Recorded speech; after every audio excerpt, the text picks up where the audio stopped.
Et on passe tout de suite dans le Focus ETF à un tracker justement à la loupe. On va regarder du côté de World Water avec toujours Jérémy Tubiana. Quelles sont les caractéristiques de ce tracker?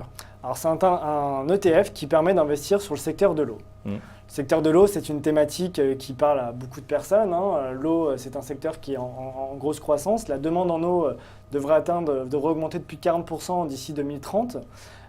Structurellement, les investissements sont très importants. Tous les ans, on est autour de 4-6%, entre 4 et 6% d'investissement sur ce secteur-là.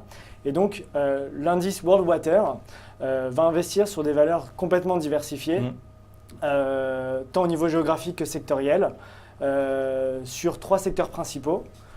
L'industrie de l'eau, donc tout ce qui est lié à l'infrastructure, la tuyauterie, les pompes. Ensuite, on va retrouver les services aux collectivités et enfin le secteur du traitement de l'eau. Et donc, dans cet indice World Water, on va retrouver des valeurs liées à ces 3 secteurs et l'indice, l'ETF Lixor World Water va répliquer cet indice-là. Alors là, je passe la parole dans une seconde à Régis, mais c'est vrai que on retrouve ce qu'on disait tout à l'heure, c'est-à-dire qu'il peut y avoir plusieurs industries dans le secteur de l'eau qui sont dans tous les pays du monde. On le voit à 40% aux États-Unis, à 23% au Royaume-Uni, au Japon, et pourtant, voilà, ça fait partie d'un seul et même produit. Absolument, ça fait partie vraiment de l'intérêt de cet ETF. C'est d'abord d'être sur un secteur qui a des caractéristiques attractives, puisqu'on a une demande qui est sans cesse croissante, grâce à la démographie, grâce à l'agriculture intensive. On a une offre qui est sous contrainte, des infrastructures vieillissantes. Donc c'est une thématique qui a beaucoup d'atouts. Ensuite, l'ETF, quand on regarde le panorama des ETF sur le secteur, il y en a un certain nombre. On a une vision très large sur tous les produits cotés dans le monde. Et ce qu'on s'aperçoit avec le produit Lixor, une fois n'est pas coutume, c'est qu'il est, en termes d'actifs, dans les tout premiers. Il est le deuxième. On a l'habitude de voir que des Américains, puisque le marché américain, c'est à peu près 4 fois la taille du marché européen au niveau des ETF.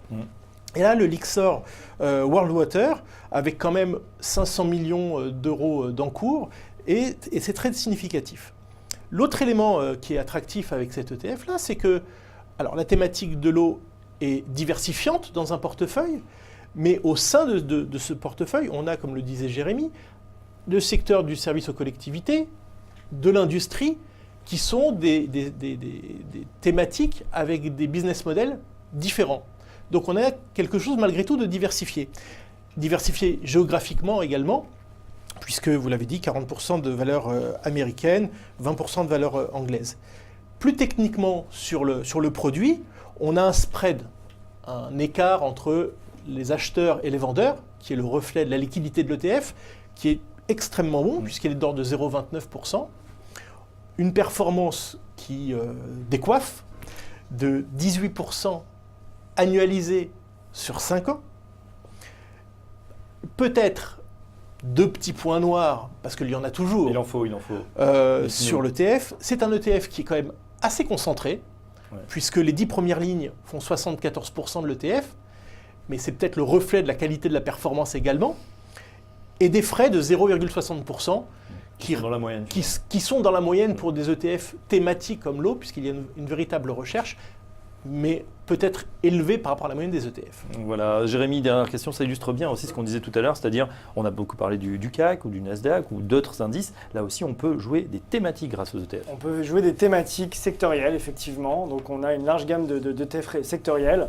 Et d'ailleurs, le World Water aussi, si vous preniez l'exemple du PEA, le World Water, on a une version éligible au PEA. Donc au sein de son PEA, on peut avoir une exposition à cet indice-là et à cet ETF-là, qui effectivement marche très bien, qui est un des premiers en termes de performance et qui a un track de plus de 10 ans maintenant, vu qu'il a été lancé en 2007. Voilà, avis aux amateurs privés comme institutionnels, un fonds, un Lixor, donc World Water qui atteint déjà 516 millions en termes d'actifs, et c'est vrai que c'est plutôt performant en ce moment cette thématique. On remercie Jérémy Tubiana, le responsable de l'offre ETF chez Lixor auprès des distributeurs français. Et on continue dans une seconde justement le grand débat gestion active, gestion passive. On va en parler avec nos invités. À tout de suite.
Le grand débat tout de suite au cœur de l'émission ETF. On va opposer, peut-être pas, ils ont quand même des vues communs entre François Marbec. Bonjour François. Vous êtes Fabrice. directeur du portefeuille de diversification à la Banque Postale et Guy Cohen, vice-président à l'Anacofi. Bonjour Guy. Bonjour Fabrice. Voilà, on va commencer avec François. À la Banque Postale, l'intérêt pour ces fameux trackers, ces ETF, nouveaux produits, on voit qui vraiment, on a presque l'impression qu'ils révolutionnent d'une certaine façon la façon de gérer les portefeuilles aujourd'hui. Oui, enfin, c'est plutôt une façon de séparer la gestion entre la recherche de la performance sur le long terme et l'allocation d'actifs sur le court terme. Nous, à la Banque Postale, en réalité, ce qu'on souhaite, c'est pouvoir mettre en œuvre des idées sur tel ou tel marché. Alors, par exemple, à un moment, on va vouloir acheter des États-Unis, renforcer les États-Unis au détriment de l'Europe, ou à l'inverse, alléger le Japon et puis aller sur les émergents. Et ça, si on le fait en confiant de l'argent à un gestionnaire, on risque finalement d'être un peu pollué par ses choix de valeur. Donc ce que nous, on a préféré faire, c'est créer des poches où on confie de l'argent pour un certain temps à des gestionnaires actifs et les laisser libres de s'exprimer. Et à l'inverse, quand nous, on veut prendre des paris actifs sur des marchés, réduire telle zone, augmenter telle zone, eh bien on utilise des ETF dont la performance est extrêmement lisible à l'avance. On sait qu'on aura la performance de l'indice et en plus on peut traiter à l'intérieur de la journée. Donc c'est un instrument qui nous procure beaucoup de précision dans notre allocation d'actifs. Donc qui est souple, donc c'est complémentaire qui est en fait. Précis. Tout à fait, pas cher et totalement complémentaire pour laisser tranquille entre guillemets nos gestionnaires de conviction. Voyez. Alors justement, Guy, vous représentez effectivement l'Anacofi. Combien de CGPI aujourd'hui sont Je ne sais pas exactement combien, mais on est à plus de 3000 sociétés qui sont membres de l'Anacofi, donc ça fait beaucoup de CGP. Ouais, CGP, on précise, pour ceux qui ne connaissent pas, conseiller en gestion de gestion de patrimoine, c'est-à-dire patrimoine. ceux qui vont conseiller in fine leurs clients pour investir sur les marchés. Tout à fait. Et Guy, on oppose souvent gestion active, c'est-à-dire les fonds, les gérants qui ont une gestion, qui vont choisir, qui vont faire du stock picking, avec finalement cette gestion passive où on achète tout le CAC, tout le Nasdaq, tous les US et on le laisse porter et on a une performance à la fin. Oui, c'est vrai, on l'oppose et aujourd'hui, il y a un petit débat à l'intérieur des conseillers financiers entre, je dirais, les jeunes et les moins jeunes dont je fais partie. Ah, c'est le voilà, profil des modernes et des anciens. Alors. Exactement. Mais c'est une évolution, c'est-à-dire que les ETF sont une évolution très importante dans le métier. Et ce que apprennent les CGP et qu'ils apprennent à leurs clients, c'est comment utiliser les ETF, peut-être pas aussi bien que la Banque Postale avec des institutionnels, mais les utiliser dans leur allocation d'actifs, parce qu'il y a bien sûr des fonds de conviction qui font beaucoup d'alpha et qui vont rester, et les ETF sont un outil qu'on est en train d'apprendre en tant que particulier ou CGP. Ouais, voilà, donc ça se répand de plus en plus, on le voit, que ce soit chez les CGP, je vais y arriver, ou parmi les institutionnels. Le poids aujourd'hui justement de ces fameux ETF au sein des allocations, quel est-il, François Marbec ? Alors ça a un peu changé. Ça a un peu changé parce qu'au départ, notre activité d'investissement sur les marchés autres que les marchés de taux a commencé il y a 10 ans maintenant. Au départ, justement, quand on a lancé l'activité, finalement, c'était le début des ETF, schématiquement. Et donc, finalement, on a accru nos positions avec le développement du marché. Et à l'époque, on a eu jusqu'à 80% d'ETF. Et puis, dernièrement, ça a un petit peu changé parce que pour des diverses raisons comptables que je ne vais pas détailler ici, ça serait complètement fastidieux, mais on a eu à cœur de diminuer la volatilité du portefeuille et finalement de se concentrer sur des supports d'investissement à faible volatilité. Et donc, il y a certains ETF thématiques faible volatilité, qu'on appelle notamment les minimum variance, mais malgré tout, ce genre de gestion est plutôt réservé à de la gestion active parce qu'il y a des techniques de gestion de protection optionnelle, etc. J'en passe, c'est des meilleurs. Donc aujourd'hui, en fait, on a plutôt inversé la proportion. On a 80% de gestion active et 20% d'ETF. Mais ce n'est pas du tout un changement d'opinion sur l'ETF, c'est simplement un changement de politique de risque. Et encore une fois, dû à la réglementation. Réglementation réglementation comptable. Et qui n'est pas prêt justement de s'alléger. Voilà, bon, c'est un autre débat, on y reviendra. Guy, justement, c'est les CGP, eux aussi s'y mettent de plus en plus. Est-ce qu'il y a des freins, des réticences justement à aller sur ces produits en ce moment? Oui, c'est vrai qu'il y a toujours des réticences quand il y a de la nouveauté. Ça serait mentir que dire tout le monde sait le faire très bien. Aujourd'hui, il y a de la réticence et il y a aussi des gens, comme toujours, qui en font énormément. Vous avez par exemple le site des CGP, qui soit de l'Anacofi ou d'autres associations, qui s'appelle conseiller-ETF.fr, où ils disent, nous, on est capable de faire des portefeuilles qu'en ETF. Et vous avez des compagnies d'assurance, des gens qui commencent à mettre pour le particulier des produits où il y a des ETF. Alors, aujourd'hui, on est dans une période de transition. On a des fois des positions excessives d'un côté ou de l'autre. Et ça va se faire parce que le CGP est toujours au service du client et c'est un outil qui est particulièrement pratique, notamment pour expliquer au point de vue macroéconomique ce que l'on fait. Et voilà, au moins on sait que voilà, on choisit une zone géographique par exemple, les États-Unis c'est mieux que l'Europe ou inversement, et on peut appliquer sa stratégie très facilement. Il y a un élément aussi que je voudrais préciser qui est très utile en allocation d'actifs, c'est que pour un même ETF, vous pouvez l'avoir par exemple en part hedgée ou en part non hedgée. Donc, vous pouvez être positif sur le marché américain et vouloir le risque dollar, ou être positif sur le marché américain pour lui-même avec le dollar hedgé. Et donc, d'une certaine manière, ça nous permet d'affiner nos paris géographiques selon qu'on a une vue positive ou négative sur la devise de référence.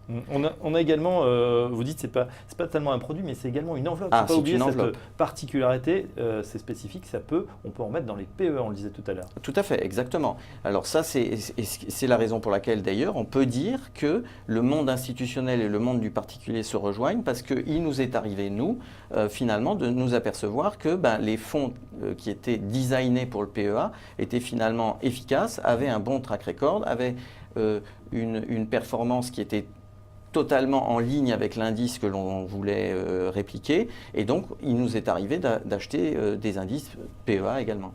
Et voilà, c'est vrai que du coup, c'est un peu le produit idéal, on voit, pour les institutionnels, comme demain pour les particuliers et via leur CGP. Oui, alors pour les CGP, effectivement, il y a aussi un changement de paradigme parce que les fonds classiques donnent des rétrocessions alors que l'ETF n'en donne pas.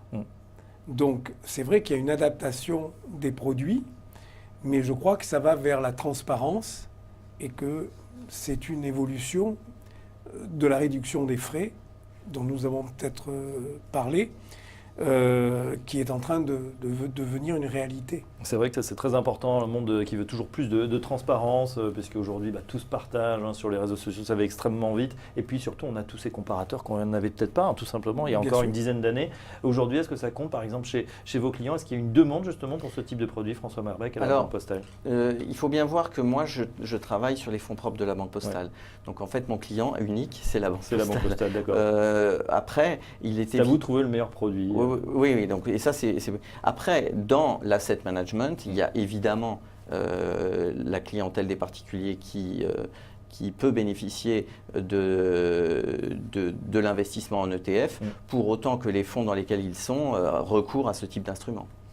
Voilà, la réplication des indices, la pureté, l'instrument d'allocation d'actifs par excellence, autant, on l'a compris, d'atouts pour ces ETF donc, qui sont utilisés de plus en plus par les institutionnels comme par les CGP, c'est-à-dire in fine par les particuliers. Merci messieurs, ce débat se termine déjà, mais vous reviendrez justement parce qu'on a plein d'autres questions.